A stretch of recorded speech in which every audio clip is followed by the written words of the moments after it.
대선을 1년 앞두고 정치권에서는 기본소득을 둘러싼 찬반 논쟁이 뜨겁습니다. 기본소득은 정부가 모든 국민에게 일정 정도의 소득을 제공하자는 건데요. 정준호 변호사와 함께 기본소득 논쟁을 정리해보고 실현 가능성에 대해서도 이야기 나눠보겠습니다. 안녕하십니까? 네, 안녕하십니까? 우선 기본소득이 어떤 제도인지 설명 부탁드립니다. 예, 소득을 올리고 싶어도 일자리가 부족하거나 급여가 부족하면은 양이 안 차실 수가 있는데 거기다가 AI로 일자리까지 줄어든다고 하니까 걱정이 많으실 텐데 정부에서 이렇게 아예 부족한 생계비를 현금으로 조건 없이 무조건적으로 지급을 하겠다라고 하는 게 기본소득이라고 보시면 될 것 같습니다. 네, 이 기본소득을 두고서 여권 내에서도 찬반 논쟁이 굉장히 뜨거운데요.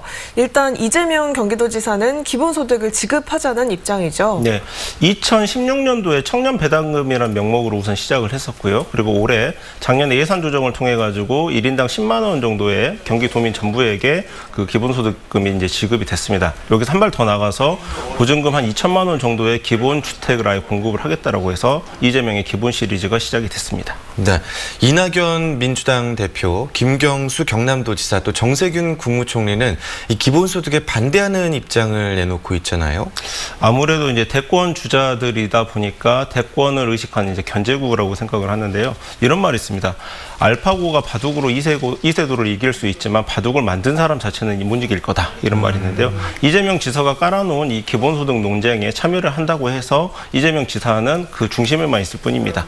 그래서 실질적으로 그 비판하는 내용을 보면은 시기상조다, 포퓰리즘이다 이런 정도 지금 단어를 못 벗어나고 있는데요. 뭔가 좀 근본적인 그 대책이 필요한 시점입니다.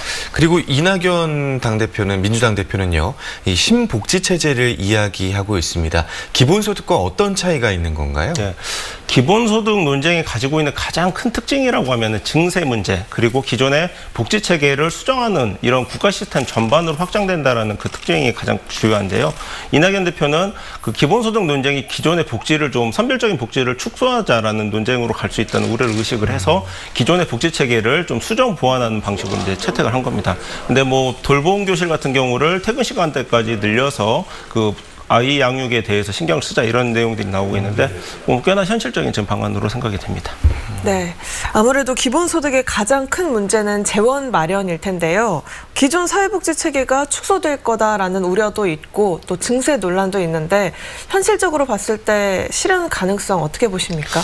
원희룡 제주지사가 최근 이재명 지사를 향해서 아예 허경영 대표처럼 1억 원씩 준다라고 얘기를 하지 그랬냐 이렇게 좀 혼란을 했었는데요. 이런 부분들이 다 재원 확보하고 이제 마련이 연결이 되는 문제인데요.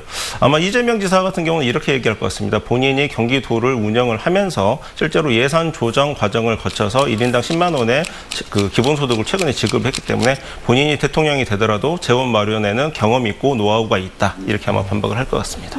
네, 또 몇몇 나라에서는 실험적으로 기본소득을 이미 도입을 하기도 했는데요. 그에 따른 평가는 어떤지도 짚어주시죠. 예, 실제로 이낙연 대표가 기본소득을 유지하고 있는 나라는 알래스카밖에 없다라고 이렇게 얘기를 했는데요.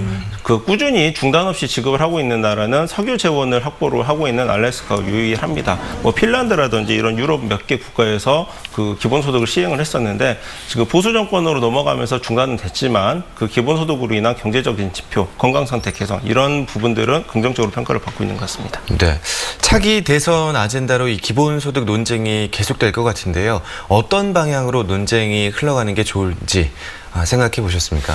지금 아까 말씀드린 것처럼 그 기본소득 논쟁이 국가 시스템 전반을 관통하는 주제일 수가 있거든요. 그렇다면 이거에 대해서 비판을 하게 된다라고 하면은 단순히 시기상조론으로만 비판하지 말고 이 기회에 다들 경륜이 있으시니까 그 국가 시스템 전반에 대해서 본인들의 식견을 토대로 해서 좀 근본적인 그 조정을 하는 그런 대안들이 좀 나왔으면 좋겠습니다.